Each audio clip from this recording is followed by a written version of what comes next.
بسم اللہ الرحمن الرحیم۔ عزیز طلباء طالبات، السلام علیکم۔ امید کرتا ہوں کہ آپ سب خیریت سے ہوں گے۔ آج کا ہمارا لیکچر جو ہے وہ علم بیان کا حصہ دوم۔ پچھلے لیکچر میں علم بیان کے بارے میں ہم نے تشبیہ کے بارے میں پڑھا تھا اور اس کے ارکان ہم نے سیکھے تھے۔ آج ہے استعارہ۔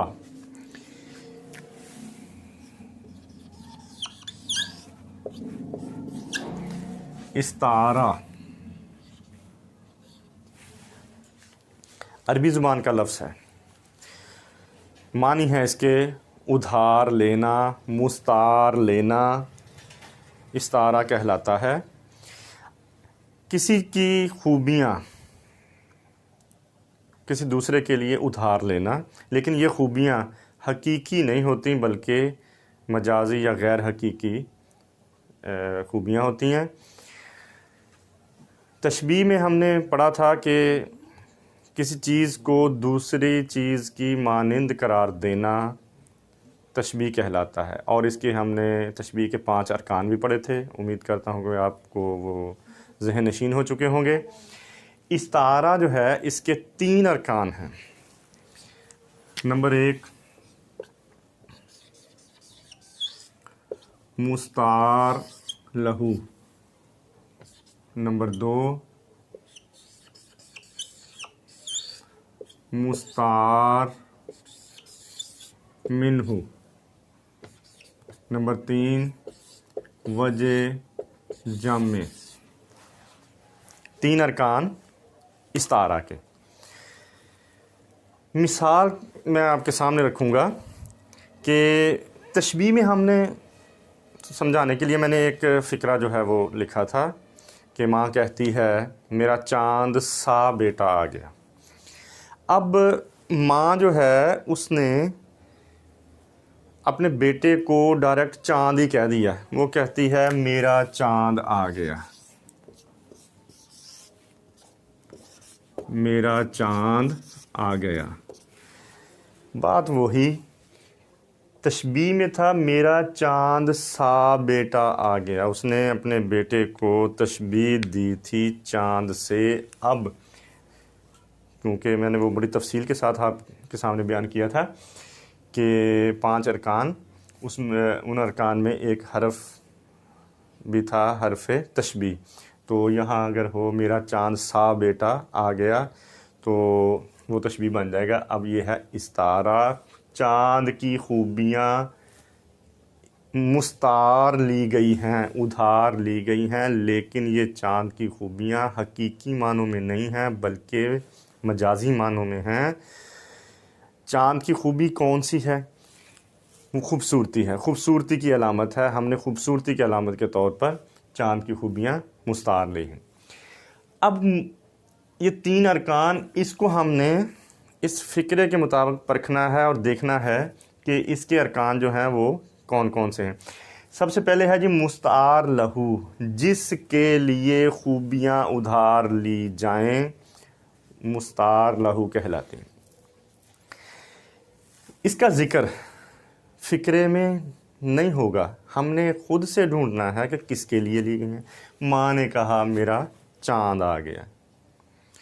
اب مستعار لہو اس کا بیٹا ہے، اپنے بیٹے کے لیے اس نے کہا۔ بیٹے کا ذکر یہاں نہیں ہوگا، میرا چاند سا بیٹا یا میرا چاند بیٹا نہیں کہے گا، کہے گی ماں میرا چاند آ گیا، یعنی چاند اس کا بیٹا ہے، وہ جس کے لیے خوبیاں ادھار لی تھیں وہ ہے مستعار لہو کہلائے گا۔ مستعار منہ، جس سے خوبیاں ادھار لی جائیں، جس سے خوبیاں ادھار لی جائیں۔ کس سے لی ہیں؟ چاند سے لی ہیں۔ چاند کی جو مجازی خوبیاں ہیں وہ مستعار منہ کہلائیں گی، مستعار لی ہیں، ادھار لی ہیں۔ چاند جو ہے وہ مستعار منہ ہے۔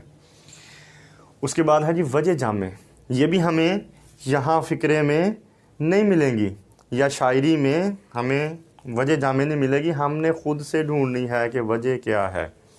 اب اس میں وجہ کیا ہے؟ چاند کی خوبصورتی۔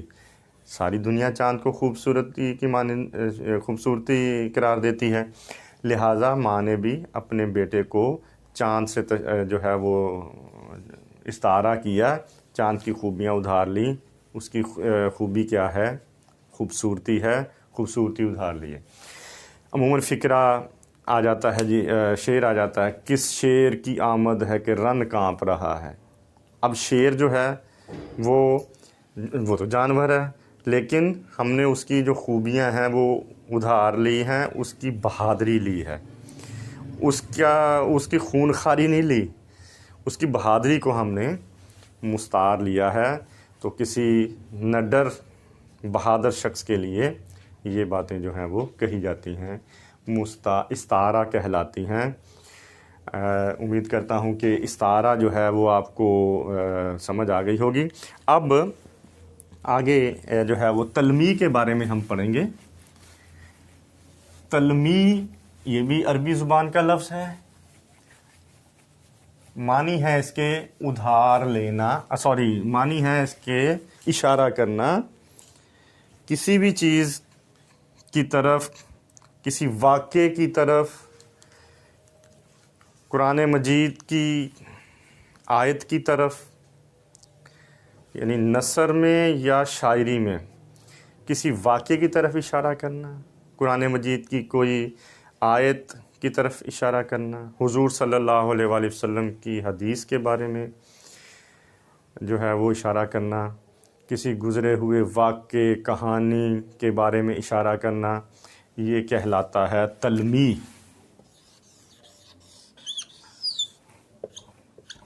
اشارہ کرنا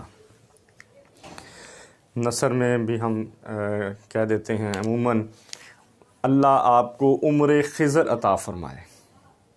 اب عمر خضر، حضرت خضر علیہ السلام کے بارے میں اشارہ کیا جاتا ہے کہ کہتے ہیں کہ حضرت خضر علیہ السلام کی بہت لمبی عمر ہے، تو لمبی عمر کی طرف اگر کسی کے لیے اشارہ کیا جائے تو عمر خضر ہم کہتے ہیں۔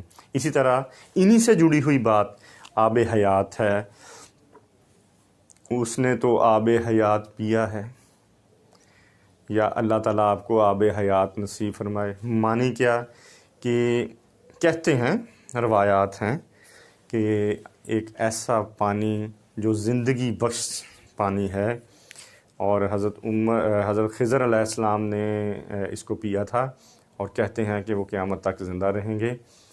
تو آب حیات جو ہے وہ اس معنوں میں ہے کہ ایسا پانی جو لمبی زندگی عطا کرے، تلمیح کے طور پر استعمال کیا جاتا ہے۔ اسی طرح ہے جی آتش نمرود، خضر و سکندر کے بارے میں، ابن مریم حضرت عیسیٰ علیہ السلام کے بارے میں کہا جاتا ہے، صبر ایوب حضرت ایوب علیہ السلام کے صبر کے بارے میں۔ اب اگر اس کی تفصیل میں، ان ساری تلمیحات کی تفصیل میں جائیں گے تو بہت زیادہ وقت جو ہے وہ درکار ہے۔ اچھا جی، پھر دم عیسیٰ، حسن یوسف، پھر خیبر شکن حضرت علی رضی اللہ تعالی عنہ کے بارے میں، حسن یوسف حضرت یوسف علیہ السلام کے حسن کے بارے میں ہے۔ دم عیسیٰ، حضرت عیسیٰ علیہ السلام جو مردوں کے اوپر پھونک مارتے تھے، دم کرتے تھے، اللہ کے حکم سے وہ زندہ ہو جاتے تھے۔ تو اس طرح معراج مصطفیٰ حضرت محمد صلی اللہ علیہ وآلہ وسلم کے معراج کے واقعے کی طرف اشارہ کرنا، تو یہ ساری تلمیحات ہیں۔ ان تلمیحات کو نثر میں بھی استعمال کرتے ہیں اور شاعری میں بھی۔ مثلا حسن یوسف دم عیسیٰ ید بیضا داری، آنچ خوباں ہما دارن تو تنہا داری، یہ پہلے مصرعے میں جو ہے وہ تلمیحات آئی ہیں۔ حسن یوسف دم عیسیٰ ید بیضا داری، ید بیضا کہ حضرت موسیٰ علیہ السلام کے بارے میں ہے کہ وہ اپنا ہاتھ بغل میں لے کے جاتے تھے، اور جب نکالتے تھے بڑا وہ چمکدار ہاتھ، روشن ہاتھ۔ تو حضور صلی اللہ علیہ وسلم کی تعریف کے بارے میں یہ شعر جو ہے وہ کہا ہے، حسن یوسف دم عیسیٰ ید بیضا داری، آنچ خوباں ہما دارن تو تنہا داری۔ تو اس میں تلمیحات ہیں، تو امید کرتا ہوں تلمیح کے بارے میں بھی آپ کو سمجھ آ چکی ہوگی. اجازت چاہوں گا, اگلے لیکچر تک کے لیے اجازت دیجیے, اور ہمارا چینل جو ہے وہ ضرور سبسکرائب کیجیے جو نئے آنے والے ہیں, تاکہ اور ساتھ جو گھنٹی لگی ہے اس کو ضرور بجا دیجیے تاکہ ہماری آنے والی ویڈیوز جو ہیں وہ آپ تک پہنچ سکیں. وما علینا الا البلاغ.